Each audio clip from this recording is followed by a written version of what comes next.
¿Qué tal? Buenas tardes, bienvenidos a esta segunda jornada de los encuentros TCM Cinema al Día, en este espacio tan especial que es el Club Victoria Eugenia, un espacio que, a pesar de ser muy pequeño, muy recogido, nos va a permitir viajar por todo el mundo. Hoy tenemos películas de Japón, de China, una producción francesa que se desarrolla en todo el mundo y también tenemos una película española. Son representantes de todas las secciones, son representantes de Perlas, de Zabaltegui, de nuevos directores, así que para recibirlos y sobre todo por todo el esfuerzo que han hecho para estar aquí en San Sebastián, gracias a estas estupendas películas, vamos a recibirles a los cuatro con un fuerte aplauso.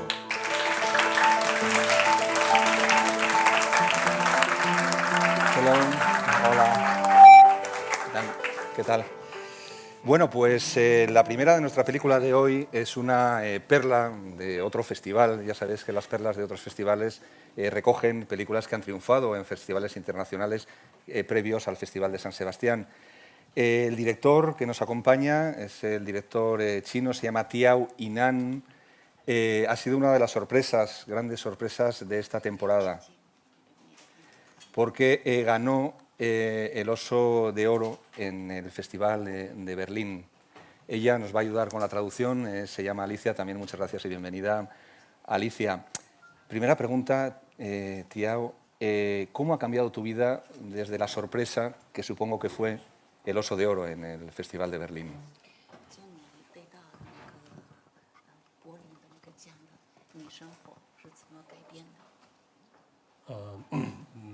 没有什么改变，就是电影卖的好了一些。 Sí, no es que haya cambiado mucho su vida, pero la película se ha vendido mucho mejor. ¿Y se le han abierto oportunidades con las que antes no contaba?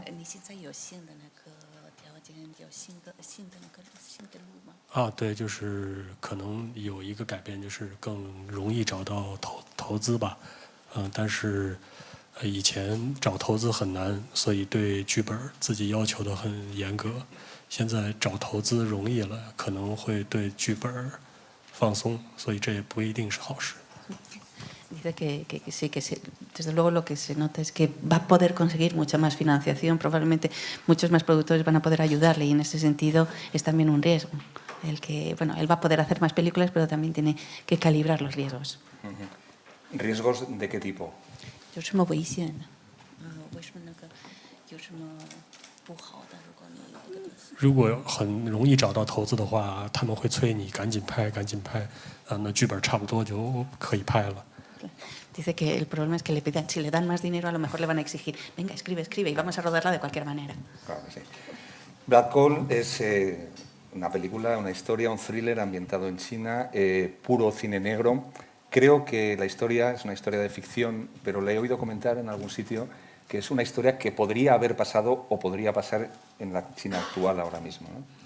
他听说你的这部电影的原来是你自己方面的一个故事，还是你也说过好像是这个故事可能会发生的，以后会有这样的故事在那个真正的生活，会有吗？在中国有很多案件，因为社会有很多矛盾，所以发生很多奇怪的案件，是超越了作者我们的想象的。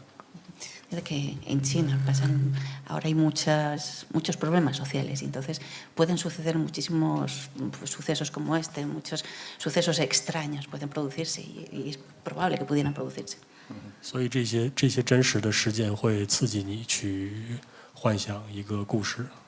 Y tipos de sucesos de este tipo, sucesos reales, pueden ayudar a desarrollar un poco la imaginación o elaborar algo en torno a ellos. 但最重要的是想象力。 想象力是一个创作者的最根本的东西。 Pero lo básico, lo fundamental sobre todo es la imaginación, cómo se elabora después todo un material que puede ser real, pero que es la imaginación la que lo elabora. Black Coal es el título de la película, una historia que arranca con la investigación policial de una serie de crímenes, de una serie de cadáveres que se encuentran cortados en depósitos de carbón. Vamos a ver algunas imágenes.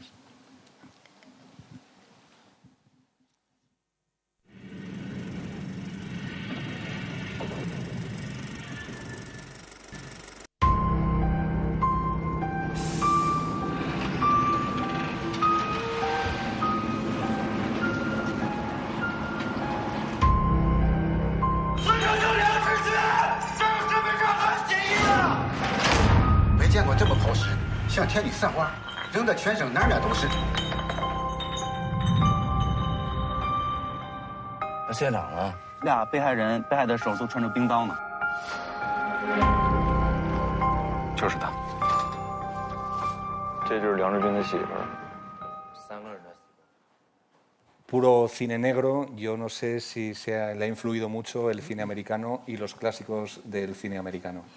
这是真全的那个黑色电影呢，是你收到了美国的这些黑色电影了吗？是吗？就是美国的，对，美国的那些黑色电影的。我觉得不光是美国有黑色电影，法国也有，德国也有。其实最早受影响的是德国的表现主义的电影，像费茨朗、猫脑他们的电影，其实包括那个卡里咖喱 Dr. Cabin 那个小说，那个电影都是黑色电影的最早的作品。Dice que no solo, bueno, no el cine americano, que cine negro ha habido en muchos sitios, cine alemán, cine francés también, que por ejemplo el película del Doctor Caligari. Sí, en la vida he entendido Caligari. Sí. Y Fritz Lang, he entendido también Fritz Lang. Entonces, que son directores que también hacen un determinado tipo de cine, que es también como cine negro, y que todos ellos hemos ha bebido. Una de las características importantes del cine negro es que habitualmente cuentan historias policiales o policíacas, pero detrás hay un telón de fondo, un trasfondo social. Yo creo que también aquí en su película hay un trasfondo social muy importante de una China que va cambiando, ¿no? No sé si eso estaba desde el principio en su idea, ¿no?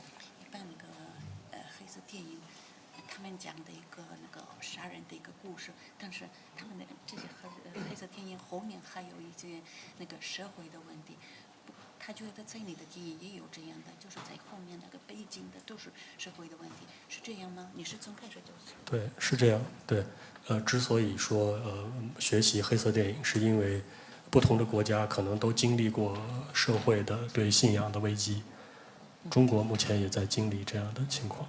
Dice que sí, que una de las cosas del cine negro en general es que demuestran esos momentos de crisis, esos momentos difíciles de la sociedad. Y en ese sentido, ahora mismo también en China se están pasando momentos muy especiales, muy críticos. Y que sí, es justamente eso. Y otra característica que yo creo que también está en su película es esa línea tan fina que separa el bien y el mal. Digamos que todos sus personajes se mueven en un mundo de grises con los que al final el espectador también se puede identificar.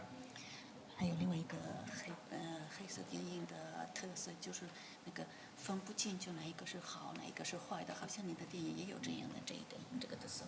我觉得本来我们人就是这样，没有绝对的好，也没有绝对的坏，大家很大一部分是灰色，在灰色的地带。Dice que no es solo en las películas, en la vida real. Todos los seres humanos nos movemos en eso. Que no hay nadie que sea completamente bueno o completamente malo, que es una zona gris en la que nos movemos los seres humanos en la vida en general. La historia está ambientada en una ciudad que no es ninguna de las grandes ciudades chinas, digamos, por decirlo de alguna forma, es una ciudad de provincias. ¿Por qué la ambientación en un lugar así? 为什么你选择了这个城市，一个比较小的城市，不是个大城市来拍你的电影呢？因为我的电影，我选择这样的空间是想让它更符合我想要的那种超现实一样的梦境的感觉，然后人在这样的空间里边会感觉到很孤单的感觉，同时也像一个城市，就像一个很秘密的山洞一样，你进去了以后要在里面寻找。Dice que lo que pretendía crear una atmósfera en la ciudad que fuera así como un poco misteriosa, un poco solitaria, en la que fuera casi eso, que no se supiera muy bien lo que es la diferencia entre realidad y oscuridad. En ese sentido, por eso escogió, digamos, una ciudad fría y una ciudad con esa atmósfera. Pues desde luego lo ha logrado, porque es una película de atmósfera, una película de historia, pero sobre todo de personajes, que es la fuerza que suele tener siempre el cine negro. Muchas gracias, Alicia. Tía Oinal, muchísimas gracias. Queremos agradecerle especialmente porque no se encuentra demasiado bien, ha hecho un esfuerzo por venir a los encuentros. Gracias. Y esperamos verle más adelante con nuevas películas, con nuevos proyectos y que tengan esta grandísima calidad. Muchísimas gracias. Gracias, Alicia. Hola. ¿Qué tal? Bueno, pues nuestra segunda parada nos lleva hasta Japón, nos lleva hasta Japón, donde el director que nos acompaña, Kazuyoshi Kumakiri, perdón, Kumakiri, nos ha contado una historia, muy extrema sobre las relaciones, digamos, paterno-filiales entre un padre adoptivo y una niña. Una historia basada en una novela. No sé qué le atrajo de esta novela para decidir hacer la película. Él es Daniel, que nos va a ayudar en este caso, bueno, ayudarnos, nos va a traducir directamente todo lo que queramos preguntar. まず小牧さん、この映画祭にようこそいらっしゃいました。で、監督の映画は、親子の極端な関係で、伺った話によると、それは、元は小説なんですけれども、元の小説のどういうところが惹かれたんでしょうか。元の小説のまさにそのテーマとなっている親子の関係性にやはり一番興味を持ちまして、特に、そういった、タブーの部分に関しては文学作品としては割と日本でもあるんですけども、映画はそういうところをなんていうんですか、恐れている気がしていて、そこに僕は踏み込んでみたかったです。Lo que más me atrajo de la novela fue precisamente esta relación especial entre un padre y una hija. Una relación, se utiliza mucho para definir este tipo de cosas la palabra tabú. Los tabúes en la literatura son relativamente frecuentes, pero me parece que muchas veces el cine tiene miedo de abordarlos. Por eso yo quería hacer este intento de abordar una temática tabú en mi película. El tabú al que se refiere, digamos que es el incesto, aunque no sea técnicamente incesto, pero digamos que el tabú es el del incesto. ¿Tuvo en algún momento miedo de llegar demasiado lejos? Porque en este tipo de películas supongo que una de las claves es el equilibrio, ¿no? タブーというのは今回は近親相関ですけれども、映画を撮ることにあたって、やりすぎないようにという恐れがあったんでしょうか。どういうふうにバランス取られたんでしょうか。そうですね、やはりその正直その映画にしても公開できないという可能性もありますから、自分の中でその表現の仕方っていうか、その直接的ではなく、いかにその間接的に表現をするか、その描写に関してそういうところは、かなり工夫はしました。La verdad es que una película de estas características siempre hay un peligro de que sea prohibida la exhibición o que haya que luego recortar cosas, ¿no? Por eso yo intenté reflejar este tipo de relación mediante un tipo de imágenes indirectas, que no fueran demasiado directas para evitar la censura. La relación entre un padre y una hija que al principio están solos después de una catástrofe, después de un tsunami, una historia que arranca en 1993, se titula My Man, título en inglés, y vamos a ver algunas imágenes de ella.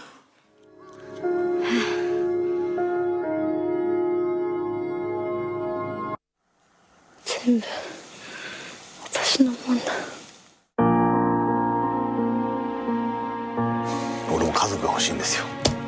あんたには家族の作り方なんてわからんよ。決して知られてはいけない二人だけの秘密。あの人ね、他人じゃダメなの。知ってた？寂しくてじっと我慢してるの。男と女ってのはしつこいもんなんだよ。男とか女とか関係ないもん。あの男とあんたはね、飲まれて消えればいい。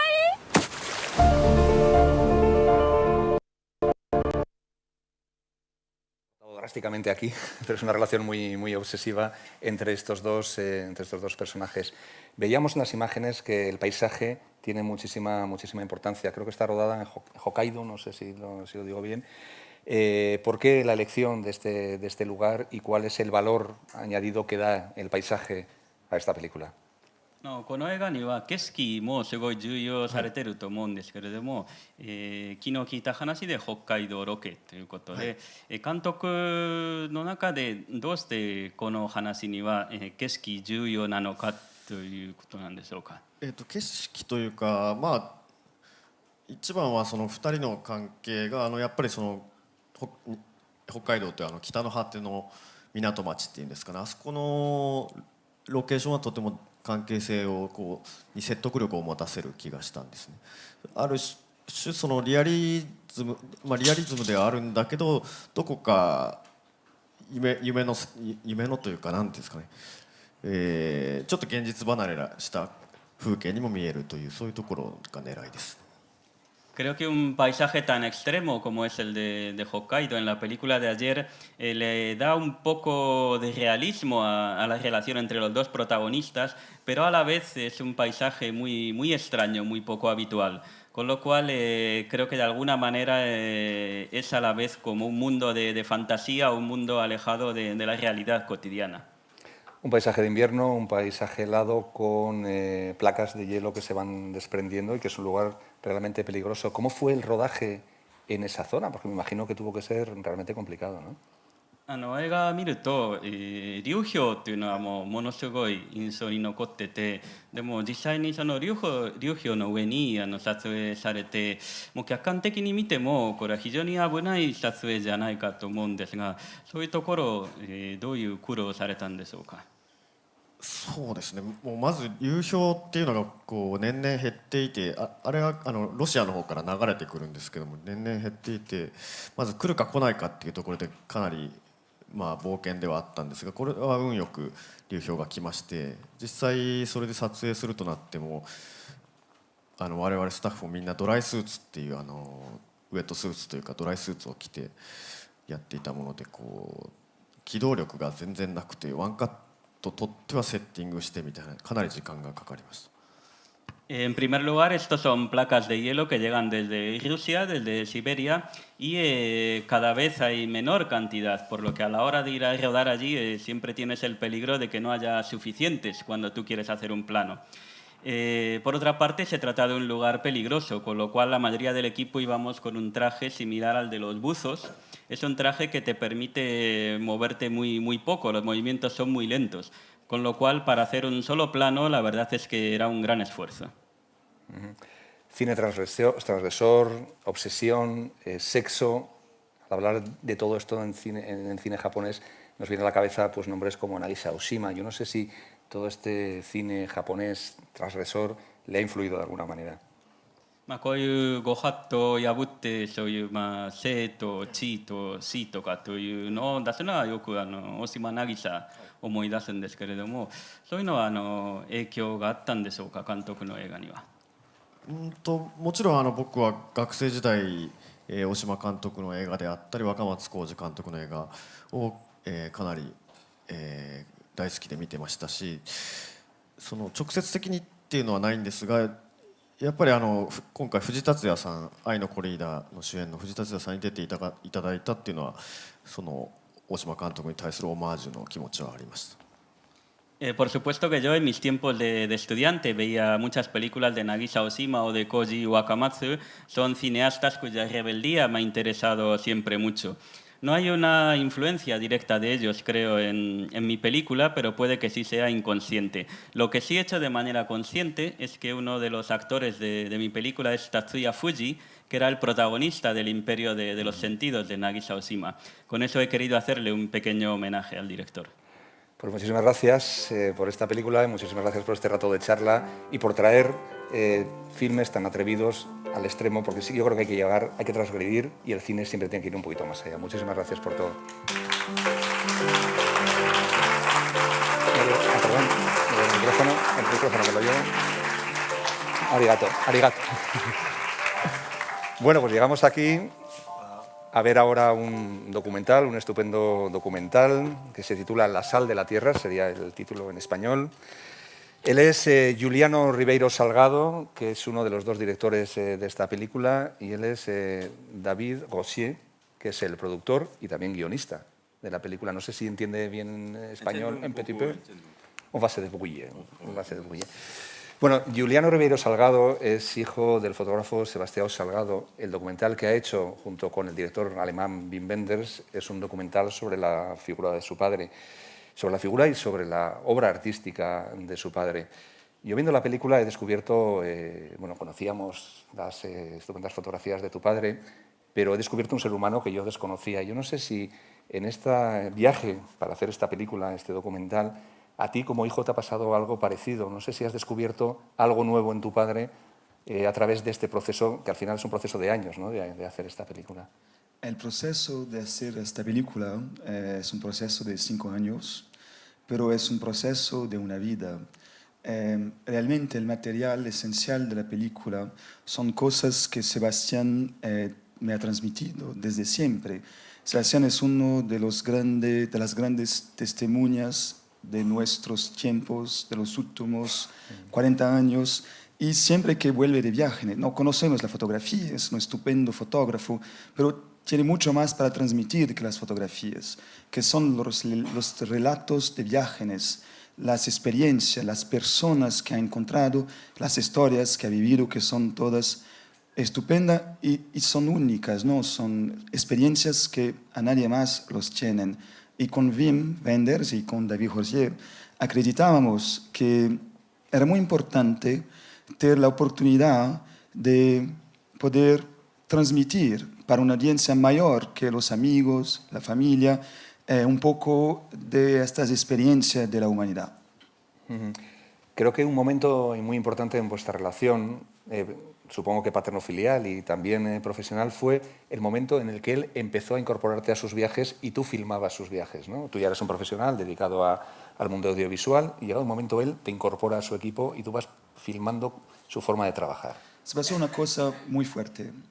Al inicio, mí y mi padre éramos un poco distantes, ¿no? Como se pasa de vez en cuando entre hijo y padres. Y el primer viaje que he hecho con Sebastián se pasó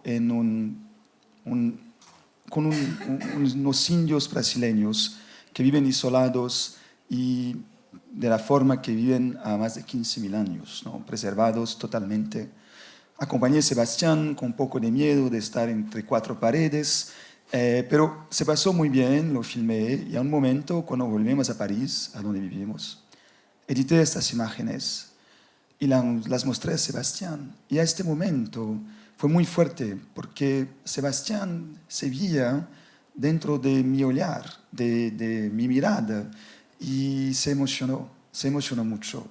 Y yo me emocioné también, y a partir de este momento se creó la posibilidad de hacer este filme, porque yo tenía la certeza y la confianza que yo podría introducir dentro de sus viajes y que sería posible mirar a Sebastián con la cámara. Seguro que vosotros estáis deseando poner imágenes a esta historia sobre un fotógrafo, imágenes además en las que ha participado él y también alguien tan mítico como Wim Wenders. Así que antes de seguir la conversación vamos a ver un poquito de la película. Global markets, trade and industry, so he knew what was driving the world. For our man, it all started in the little town of Aimorés in central Brazil. There was his father's cattle farm under the big sky. There were vast Atlantic rainforests. There was the river still navigable at the time. But most of all, there were the endless trains rolling by, filled to the rim with minerals and iron ore that would go from here into the world. After all this was... La voz que escuchábamos como narrador era la voz de Wim Wenders. ¿En qué momento y por qué entra Wim Wenders en este proyecto?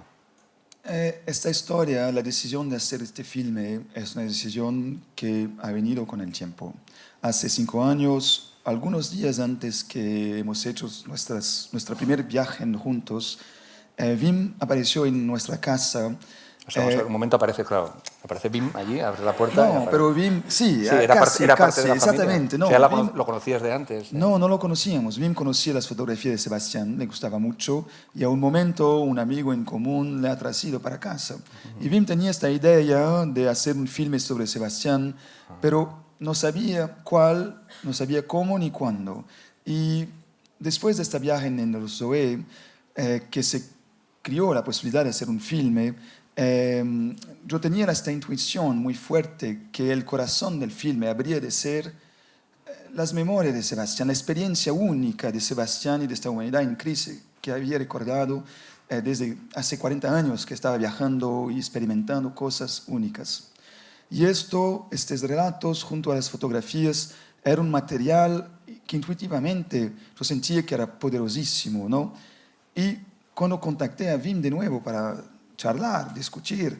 Wim tenía exactamente la misma intuición. Y a partir de ese momento, durante 2 años, trocas de email, encuentros en París, en Berlín, y comenzamos a pensar lo que iba a ser esta historia, cómo contar la historia de Sebastián. Encontramos, cuando ves el filme te parece evidente, pero encontramos una manera, una forma de contar esta historia, a donde contamos la historia de un testimonio, alguien que ha presenciado pocos de los peores momentos de los 40 años, pero que también, porque la formación de su olhar, la agudez de este olhar que se forma, que se torna más agudo cada vez que viaja, le trae un poco lejos demasiado y se pierde y tiene a un momento que reinventarse completamente. Y esta transformación es una cosa muy linda, muy bonita, y esto era muy importante para nosotros. Encontramos esta historia, este momento, empezamos a trabajar y fue un trabajo de varios años. Je peux parler français. Oui, vous pouvez parler français. Je trouve que juste par rapport à comment le film s'est construit, ce qui est intéressant, c'est que le documentaire, c'est une vraie aventure. El documental es un proceso creativo. Y especialmente cuando en el trabajo que tal y como lo hemos enfocado nosotros. Y al principio se tiene una idea, pero no se sabe muy bien qué tipo de película va a acabar saliendo al final. Una de las películas que uno planea parece una película y luego el proceso creativo te lleva a desarrollar otro tipo de película diferente. Y nadie sabe muy bien qué es lo que va a ocurrir después del proceso creativo. Es que al principio es una aventura creativa, al principio nadie sabía cómo iba a acabar esta historia, que los dos directores tenían una idea un poco diferente de lo que querían hacer y al final, poco a poco, a lo largo de todo este proceso, como esas dos ideas diferentes fueron uniéndose hasta dar este resultado final. Muchas peleas. Muchas peleas. Muchas peleas. ¿Ah, sí? Sí, claro. Pero, hombre, Wim Wenders debe impresionar, ¿no? Es que hay un truque para poder trabajar. O sea, yo no me atrevería. Wim. No, Wim es un maestre. No, Wim está haciendo filme ahora, muchísimos, pero varios ya entraron en la historia del cine. Pero hay un truque para trabajar con Wim, es que tienes que considerarlo como un compadre de la escuela de cine. Si no, no funciona. Y es lo que hemos hecho. Realmente. David, me comentaba Giuliano antes de empezar esta charla, que hemos estado charlando un rato, que ha sido una producción muy, muy difícil, ¿no? Que a pesar de haber unos nombres implicados que son una buena parte de la historia del arte ya, a pesar de eso ha sido una producción très difícil.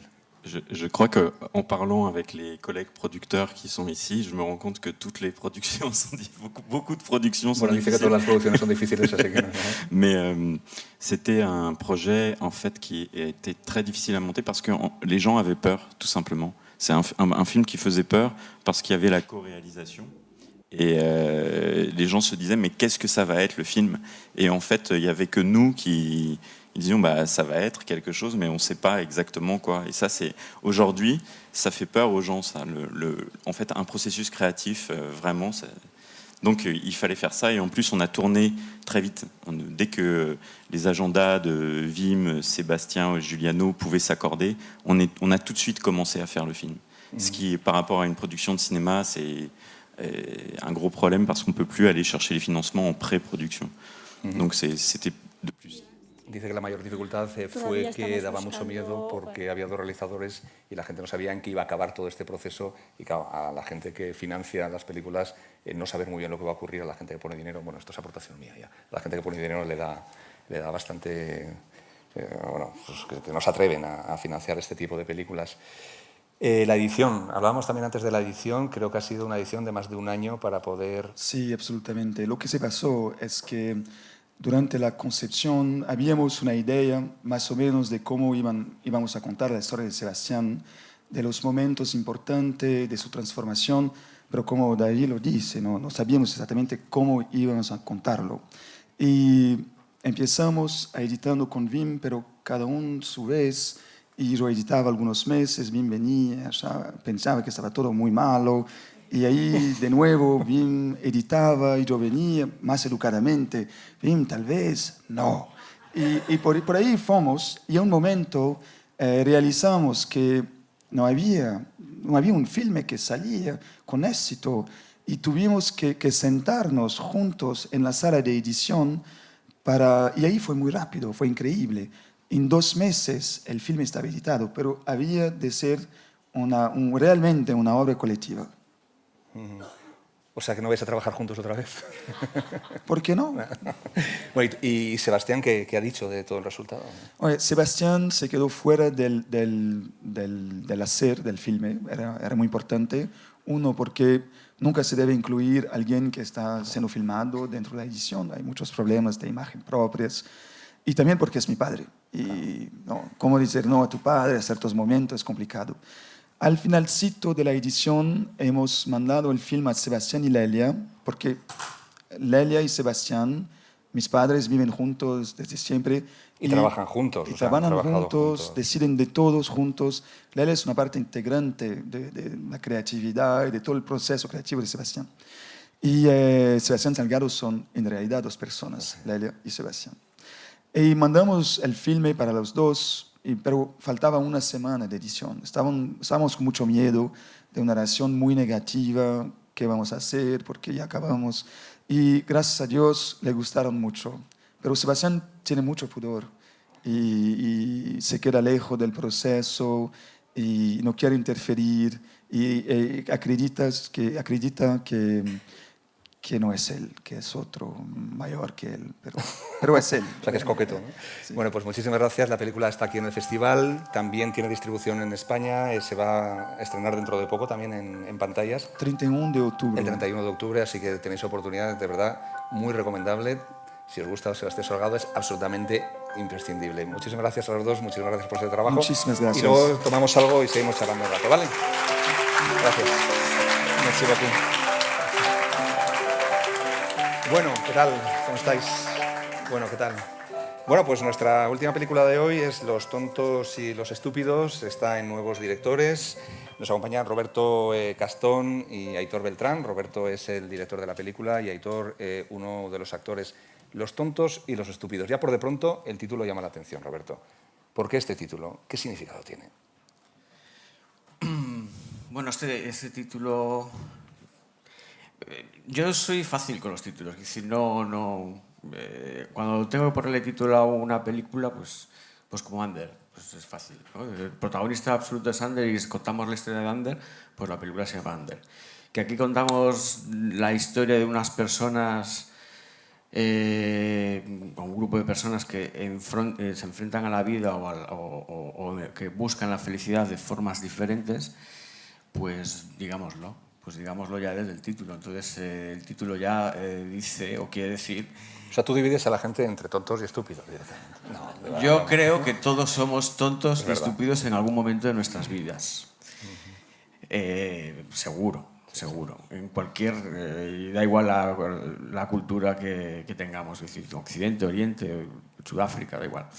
Y bueno, pues pero pasa que hay algunos que pues igual tienden más hacia la estupidez, a repetir constantemente los errores, a ser egoístas, a no preocuparse por el otro, o bueno, que les sale de dentro, bueno, yo qué sé, pues esto no me va a salir bien, esto seguro que no tengo que hacerlo, pero de dentro tengo que intentarlo. Seguro que me estrello, y normalmente te estrellas, pero ahí hay un poquito de algo que te dice, bueno, pues quizá esta vez no me vaya a estrellar, pero no te estrellas, esos son estúpidos. Y después están los tontos que, bueno, pues que lo intentan, y son bonachones, y bueno, pues como pueden, van sacando, y dicen, bueno, pues vamos aquí, y a ver si sale, y si no sale, pues no sale, y bueno. Bueno, es una historia coral, con varios personajes y varias historias que se entrecruzan. Fundamentalmente son historias de soledades, pero es también un experimento de rodaje, ¿no? Es una película que arranca con los actores ensayando esa película que van a rodar. Al final toda la acción transcurre en un hangar y, bueno, se te va olvidando. Yo antes comentábamos que se te va olvidando el experimento, pero arranca con un experimento que al principio le choca bastante al espectador. ¿Por qué habéis optado por este sistema de trabajo o hacer una metapelícula, no sé si es una metapelícula o una película en fase de rodaje y que va avanzando? Bueno, por 2 razones poderosas. La más poderosa es por cuestiones económicas, porque esta película, bueno, tuvo un proceso al inicio pues muy prometedor, que decir, me refiero al guión que ellos están leyendo y que están ensayando, esa historia de los tontos y los estúpidos. Pero en el 2010 sí nos dieron todas las subvenciones de desarrollo del proyecto, pero en el 2011, ya con la crisis a saco y con los canales de televisión temblando y el presupuesto de cultura cortado a la mitad y demás, pues las importantes, las subvenciones importantes, que son las de producción, que son las que vienen normalmente acompañadas de algún contrato con televisión y demás, esas nos quedamos a las puertas de todas. Y es muy duro quedarse a las puertas de cualquier cosa, pero de una subvención, de otra hasta 4, durante 2 años seguidos, pues ya llega un momento en que dices, bueno, o no la hacemos, o la repensamos y la hacemos con los medios que tenemos. Y con un muy buen equipo que ya estaba totalmente vinculado al proyecto desde hacía mucho tiempo. Entonces yo le digo a los actores y al director de fotografía, bueno, ¿qué hacemos? Se me ha ocurrido hacerla de esta manera. ¿Os interesa? ¿Creéis que es una locura? Vamos para adelante.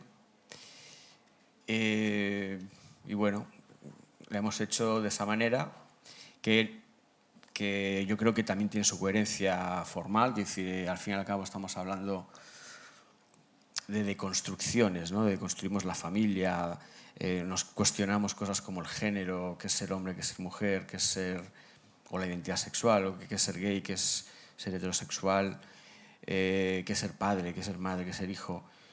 Y como nos lo estamos cuestionando y lo estamos deconstruyendo, pues también nos cuestionamos, diseccionamos el propio cine y deconstruimos la película. Más que metacine, que lo es también, yo hablaría de deconstrucción fílmica, que es una palabreja así un poco altisonante, pero yo creo que es lo que mejor lo define. Bueno, que no se asuste la palabreja, porque la película funciona muy bien y vamos a ver un poquito cómo es en imágenes este experimento que han hecho.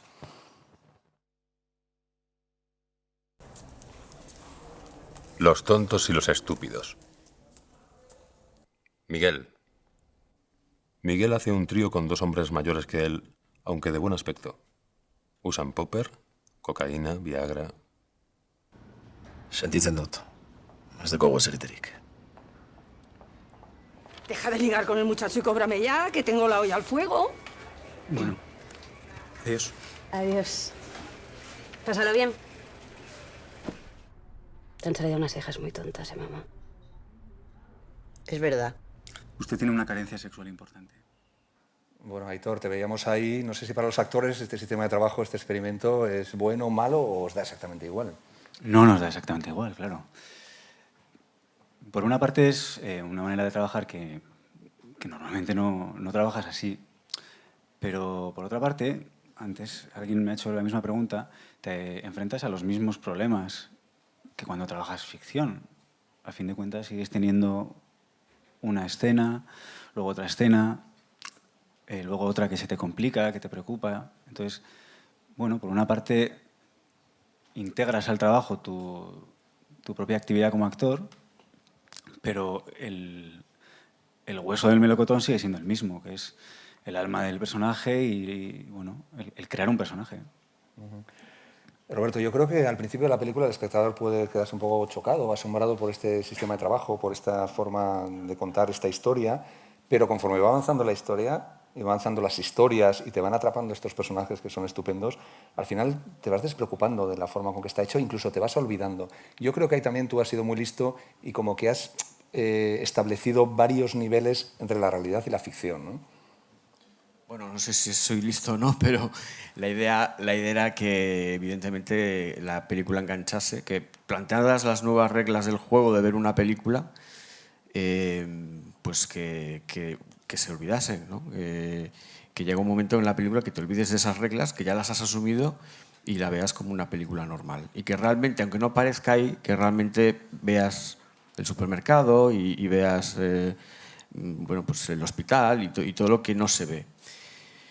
Porque hay que apelar, yo apelo siempre a la inteligencia del espectador y no solo a la inteligencia, en esta película aparte apela a la poderosa imaginación del espectador, que es infinita, como la de cualquier persona. Podemos imaginar lo que queramos. Entonces, bueno, es lo que estamos viendo, que era el objetivo, ¿no? Que en algún momento dado de la película suele ser más o menos a la mitad del primer acto, a los primeros 10 minutos, chocan un poco. Dices, bueno, hay unas reglas de juego nuevas para ver esta película, las asume el espectador porque tampoco son tan complejas y entra en la película. Y una vez entra, ya está, ya no sale porque le enganchan las historias. Son unas historias, pues, creo que poderosas, humanas, tiernas, divertidas a veces un poco patéticas. Bueno, pues como la vida misma, que todos somos tontos y estúpidos. Y si ahora te dijeran, bueno, podemos volver hacia atrás y consigues todas esas subvenciones, ¿cogerías las subvenciones o volverías a rodar la película como está? Pues sabiendo lo que sé yo ahora, lo que haría serían las dos películas. Bueno, todavía estás a tiempo, ¿no? Claro, es decir, haría la normal, ¿no? Entre la convencional y lo que no querría perderme es esta, porque esta ha salido como ha salido, igual porque tenía que ser así, no sabemos. Hemos tenido que hacer de la necesidad virtud y bueno, hemos llegado hasta aquí, o sea que el experimento creo que ha salido bien y no sé, igual hacemos el experimento de aquí a 10 años de hacer la película que teníamos pensado hacer en un principio y a ver cómo queda también, ¿no? No sé, yo creo que éramos conscientes todos durante el rodaje de que esta oportunidad de hacer esta película no se iba a repetir. Entonces, pues pusimos toda la carne en el asador con muchísima ilusión y sin cortarnos, sin darnos... ¿Y esto cómo lo hacemos? Pues ponemos aquí la luz. Daba igual. O sea, cualquier idea era buena.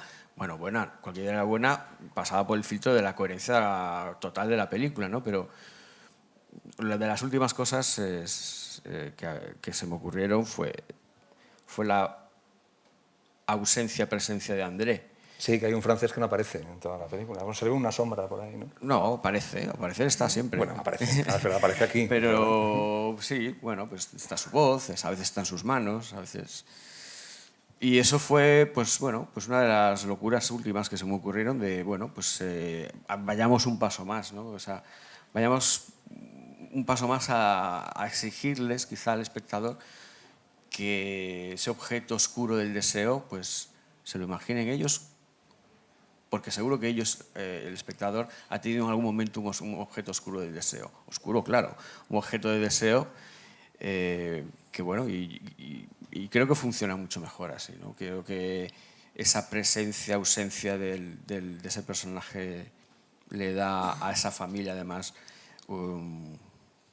la espinita, la puntilla que le faltaba. Pues muchísimas gracias, Aitor, muchísimas gracias, Roberto. Esto es una demostración de que cuando si hay dinero y no hay talento no se puede hacer nada, da igual el dinero, pero cuando hay talento y no hay dinero las cosas acaban funcionando. Pues nada, que ya hemos acabado los encuentros de hoy y mañana volvemos a la misma hora aquí en el Club Víctor Eugenia con los encuentros TCM Cinema al Día. Adiós.